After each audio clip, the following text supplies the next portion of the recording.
আসসালামু আলাইকুম। ওয়ালাইকুম আসসালাম ভাইয়া। বিএফআইডিসি তে আপনি কর্মরত আছেন। জি জি। আপনাদের কাজটা কি? আমাদের কাজ হচ্ছে এই রাবার সম্পর্কে পাবলিককে বোঝানো যে আসলে রাবার থেকে কি হচ্ছে, রাবার গাছ থেকে কষ্টটা কীরকম ভাবে আমরা সংগ্রহ করে থাকি, এটা মানুষকে বোঝানো। এটা একটু আপনি যদি আমাদের দর্শকের উদ্দেশ্যে বলেন। আচ্ছা আচ্ছা। এই রাবার গাছ এমন একটা জিনিস, এটা আসলে সাধারণত পাবলিক কোনো দিন এটা করে না, খুবই কম আছে পাবলিক, সরকার থেকে করে থাকে। এই রাবার গাছ রোপণ করার পর 7 থেকে 8 বছরের ভিতরে আমরা উৎপাদন পাই। আচ্ছা। এই রাবার গাছ ট্যাপিংয়ের মাধ্যমে আমরা যে কষ্টটা বের করি, এই কষ্ট প্রসেসিংয়ের মাধ্যমে বিভিন্ন অঞ্চলে মানে বাংলাদেশের বাইরে আমাদের কষ্টগুলো যাচ্ছে। এই বিভিন্ন রকমের রাবারের যত জিনিস এই আমাদের রাবার কষ্ট থেকে সৃষ্টি হচ্ছে আর কি। মানে রাবার জাতীয় যতগুলো জিনিস আছে সবটাই জি।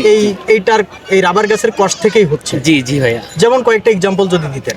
যেমন আমি এক্সাম্পল কি দেবো, আপনার জুতা থেকে শুরু করে আপনার হাতের ঘড়ি পর্যন্ত যা আছে, মানে পায়ের জুতা থেকে প্লেন পর্যন্ত সবার ভিতরে কমার বেশি রাবার আছে আমাদের রাবার।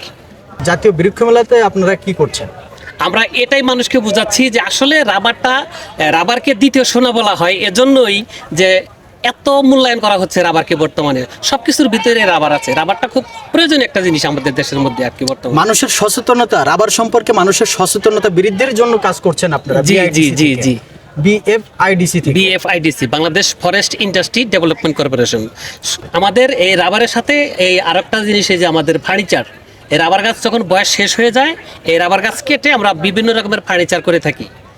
আপনাদের যদি ফার্নিচারের প্রয়োজন হয় আমাদের সাথে যোগাযোগ করলে পাবেন, যে কোনো রকমের ফার্নিচার আমরা তৈরি করে থাকি রাবার থেকে। মেলার তো এখন শেষ পর্যায়ে, সার্বিক ব্যবস্থাপনা যদি একটু বলতেন এক কথায়। খুবই সুন্দর, অন্যান্য বছরের চাইতে এবারকার মেলা অনেক জমেছে, অনেক গাছ দেখেছি অন্যান্য স্টল থেকে বিক্রি হয়েছে, মানে খুবই আনন্দিত আমরা আর কি। অন্যান্য বছরের চাইতে এবার খুবই সুন্দর হয়েছে। গত বছর মেলায় আসছিলেন আপনি? গত বছর আমি আসি নাই, তবে আমি দেখছি গত বছরের তুলনায় এবার অনেক ভালো হয়েছে মেলা, অনেক সুন্দর হয়েছে। ধন্যবাদ। ধন্যবাদ আপনাকে।